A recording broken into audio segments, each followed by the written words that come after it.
Now, to fill some time, I do have a fun event. This is where I want you to open up your agendas and pull out a writing utensil. Grab a pen. If you don't have a pen, we do have some up at the check-in counter. But I want to see how well you guys know politics in South Carolina. And inside your agenda, on the right page, is a place where you can fill in your answers. Now, it's all true or false or multiple choice, so it's going to be real easy. And if you can't see the screen, I will read out all the questions and answers for you. Are you ready? Who thinks they're going to get a good score? All right, honesty here. No fixing your answers after the fact. I want honesty. All right, let's go.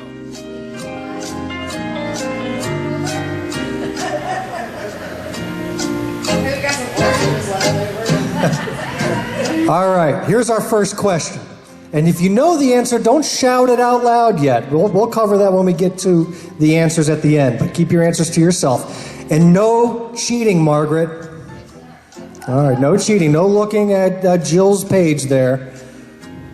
Question 1, true or false? In South Carolina, the sale of liquor is prohibited on Election Day.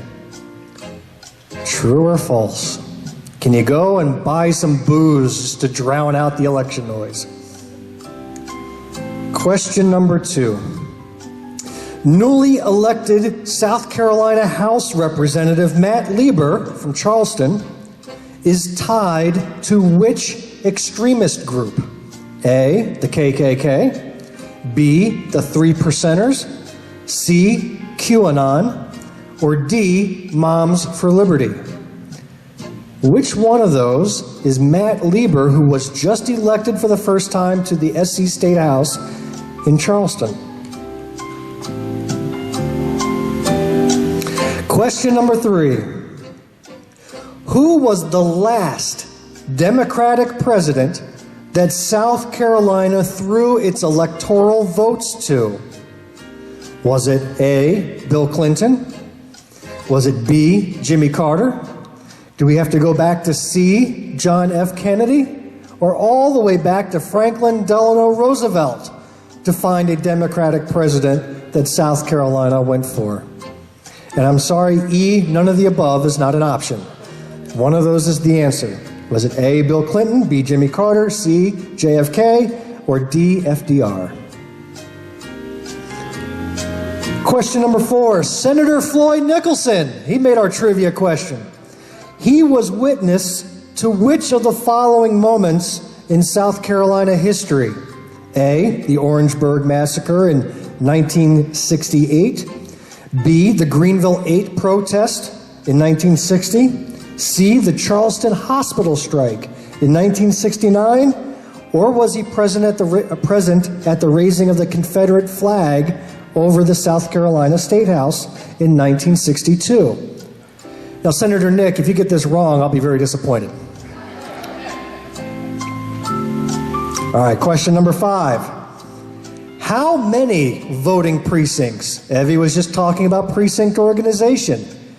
How many voting precincts does Greenwood County have, not including the voter registration office? Yeah, I'm not going to include that one. We're talking geographical voting precincts.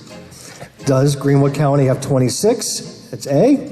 B, 46, C, 50, or D, 52? All right, that's the halfway point. How confident are you feeling? We got anybody with some swagger that thinks they got all 5? These feel like questions you ought to have gotten, though, doesn't it? All right, question number 6. Who is this handsome man? Can you see him on the screen? Is this Reverend Samuel Lander, founder of Lander University? Is this John McGehee, the first to settle in the city of Greenwood? Or was this Major General George Washington Hodges, of whom Hodges, South Carolina, is named?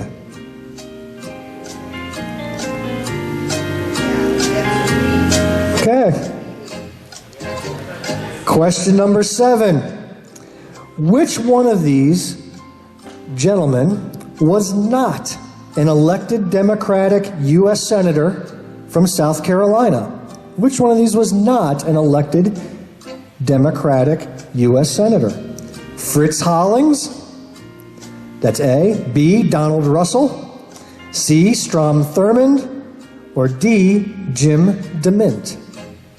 Now, all four gentlemen were senators from South Carolina, but only one of them was not an elected Democratic senator. Fritz, Donald, Strom, or Jim? That's a tough one. All right, next question, number 8. According to a 2017 U.S. News and World Report study, South Carolina ranked dead last in which category? A, healthcare, B, poverty, C, violent crime, or D, education. In 2017, which was South Carolina ranked dead last in the nation in? And all four are not an option.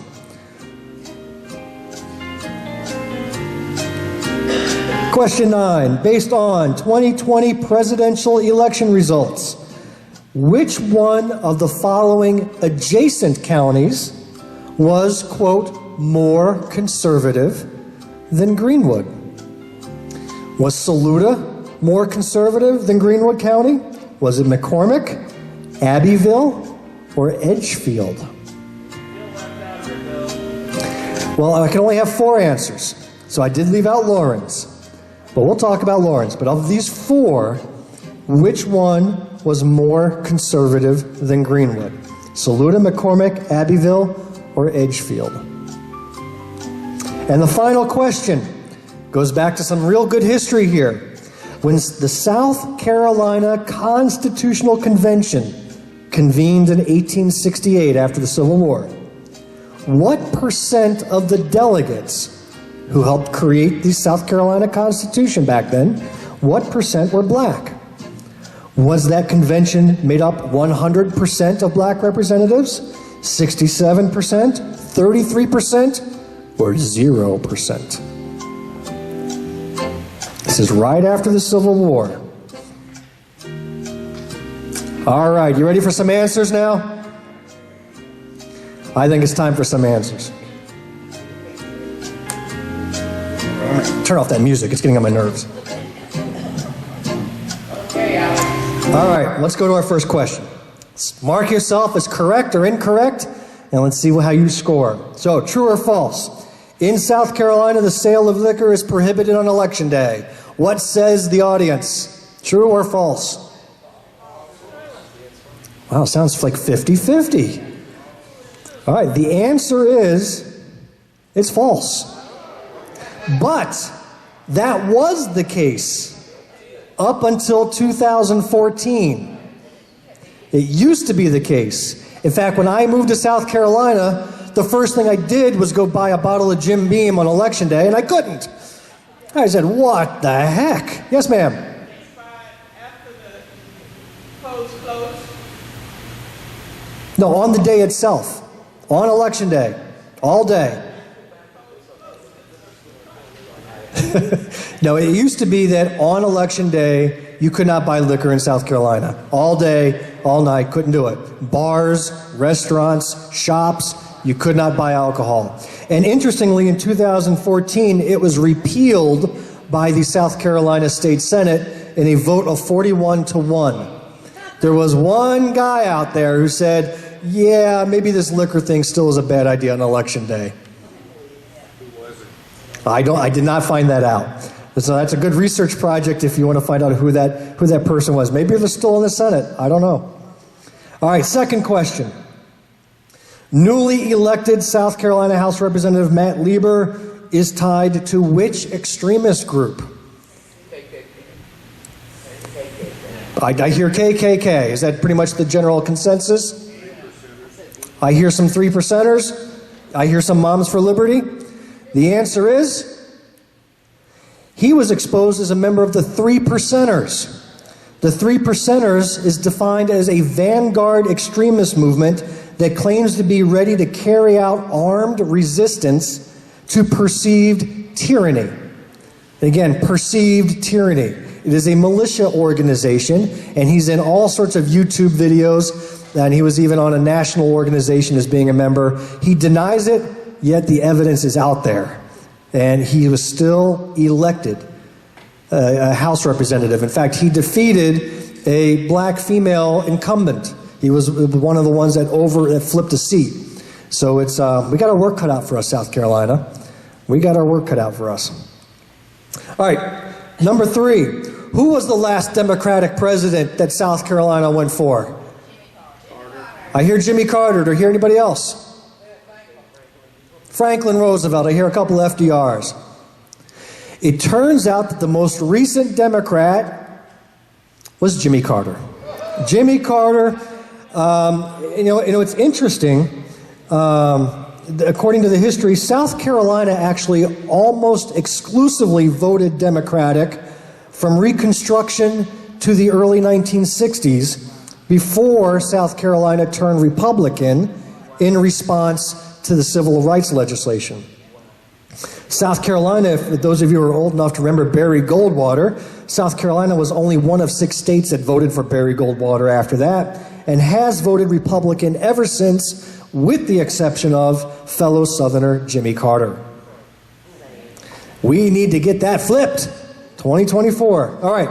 Question number 4. Senator Nick, which of these events were you present at? A, the Orangeburg Massacre.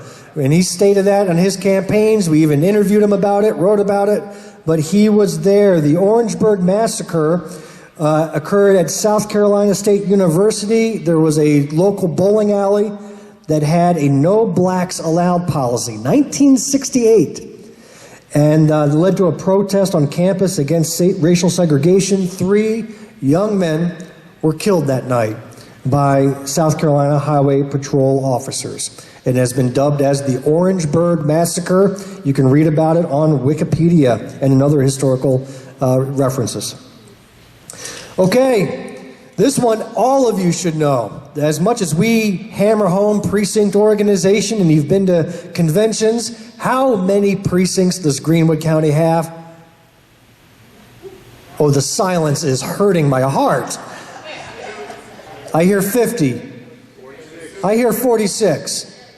52. Oh my. Well, you're not from Greenwood, so you're allowed any answer. All right, Greenwood County has 50 voting precincts. For those of you that said 46, that's how many counties South Carolina has.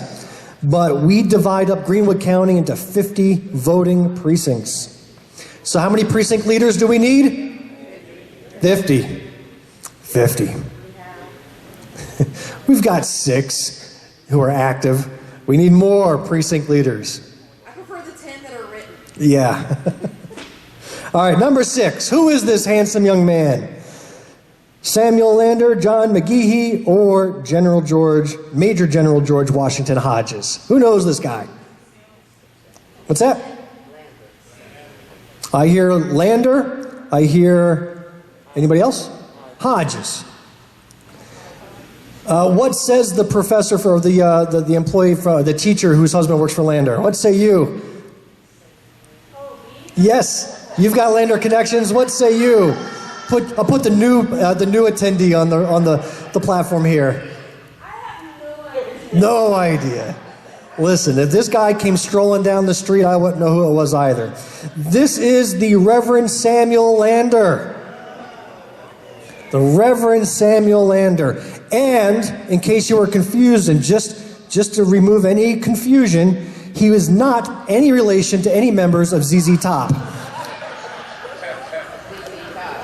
Yes, he is not related to ZZ Top. Evie, look up. I don't want you to miss that. Okay, that's halfway. Oh no, we're more than halfway. Question 7. Which of these was not an elected Democratic senator from South Carolina that went to the Capitol? Who? DeMint? Any other answers? Strom Thurmond? He was pretty conservative. The answer is, it was Jim DeMint. And the tough part here is, many people didn't really know his name. A lot of people knew Strom Thurmond because he was senator for about 100 years. But you may not know that he started off as a Democrat. And then he switched to Republican, and any guesses why? It was right around that civil rights movement. Once the Civil Rights Act was put into place, he says, I'm done, I'm now a Republican. So he became a Republican. But he was an elected Democrat from South Carolina. Thought he was Dixiecrat. Dixiecrat, yep. Question number 8. According to this 2017 ranking, South Carolina ranked dead last in which category? I can't hear you if you're answering. I hear education, healthcare, poverty. All of the above was not an answer.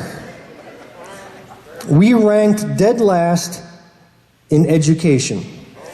And we suffered due to the low ranking of reading of math scores on national assessment exams, high tuition and fees at public colleges, low preschool enrollment figures, and low college graduation rates. Things have improved, so now we're only the 4th to 6th worst in the nation. Yay. But we're not the last. Mississippi has been the last recently. Yep, and Louisiana was down there at the bottom too. Question number 9. Which one of these adjacent counties was considered more conservative than Greenwood? Greenwood's pretty conservative. We hear Abbeville from Senator Nick, who should know. He ran in Abbeville as senator. Any other answers? Edgefield is a good answer. All right, the true answer is Saluda. Saluda was ranked number 10 most conservative among the 46 counties. Lawrence, which I did not put on, was number 11. Greenwood was 13, Abbeville 16, Edgefield 17, McCormick 26th. Those liberal commie hippies out in McCormick. All right, final question. South Carolina Constitutional Convention in 1868, what percent of the delegates were black? 67, I hear an answer for. I don't hear any other answer. Is that the consensus? 33, I hear. No hundreds or zeros. Well, you're going to be surprised. The answer is 67. 67. The convention was convened based on population of men in South Carolina. And with the newly freed slaves, it turned out that the majority of the population of South Carolina men were African American or black. Then, just a couple of years later, once federal oversight eased in the mid-1870s, that all flipped, and the General Assembly became a one-party system and emerged in a way to ensure white supremacy for many decades to come. But for that beginning moment, 67% of the representatives in South Carolina were black, which I thought was very interesting. Okay, now, add up your scores. Who here scored an 8 to 10 and could be a senior political strategist? James Thompson, congratulations, man. There's an educated fellow who's been paying attention. People should be proud of you. All right, who is ready to assume party chair with a 6 to 7 score? All right, Rusty, Joanna, we got a couple of party chairs in the making. One of the things, though, is at least 3 of my answers were guesses. Hey, you know what? Better to be lucky sometimes, right? All right, who's just an informed citizen? Scored 3 to 5. Wonderful. You guys are all fantastic. Which one of you left your MAGA hats at home and only got 1 to 2 right? Oh, shame, shame. I mean, that's less than random. That's less than random. And then finally, which one of you is at least as qualified for U.S. Congress as Lauren Boebert getting 0 right? All right, nobody's confessing. Nobody's confessing. Good. I wouldn't confess to that either. All right, hope you enjoyed yourselves in that little trivia session.